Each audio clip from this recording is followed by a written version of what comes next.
ಅಣ್ಣ ಎಷ್ಟಾಯಿತು? 1000 ರೂಪಾಯಾ? ಮಚ್ಚ 5 ಜನ ಇದ್ದೀವಿ, ಒಬ್ರೊಬ್ರಿಗೆ 200 ರೂಪಾಯಿ. ನಾನು ರೂಪಾಯಿ ಕಳಿಸ್ತೀನಿ, ನೀವೆಲ್ಲ ಕಳಿಸ್ಬಿಡ್ರಿ. ಹೌದಾ? ಆದರೂ ನನ್ನ ಹತ್ರ ದುಡ್ಡು ಇಲ್ವಲ್ಲ, ನಾನು ಇರೋದೇ 250 ರೂಪಾಯಿ ಅಷ್ಟೇ. ಸರ್ ಆಯಿತು. ಮನೆಗೆ ಹೋಗಿದ ತಕ್ಷಣ ಎಲ್ಲರೂ 800 ರೂಪಾಯಿ ಕಳಿಸ್ಬಿಡ್ಬೇಕು ಸರ್, ಇನ್ನು ನಮ್ಮಮ್ಮ ಬೈತಾರಲ್ಲ ಅಂದರೆ. ಆಯಿತು.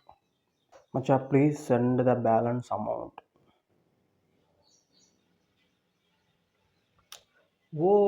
ಇವ್ರು ಹಿಂಗೆ ಬರ್ತಾರಾ? ಎಲ್ಲಿ ಗ್ರೂಪಲ್ಲಿ ಮೆಸೇಜ್ ನೋಡಿದ್ರೆ ಗೊತ್ತಾಗ್ಬಿಡ್ತೈತೆ ಹೇಳ್ಬಿಟ್ಟು ಯಾರು ನೋಡ್ತಾನೆ ಇಲ್ವಲ್ಲ. ಮಚ್ಚ ನಮ್ಮ ಮನೇಲಿ ರೇಷನ್ ಖಾಲಿ ಆಗಿಬಿಟ್ಟಿದೆ, ನಮ್ಮಮ್ಮ ಬೈತಾರ, ಪ್ಲೀಸ್ ದುಡ್ಡು ಕೊಡ್ರೋ, 1 ವಾರ ಆಗೋಯ್ತು, ಯಾಕೋ ಹಿಂಗೆ ಮಾಡ್ತಾಯಿದ್ದೀರಾ? ಇದು ತುಂಬ ಸೀರಿಯಸ್ಸು.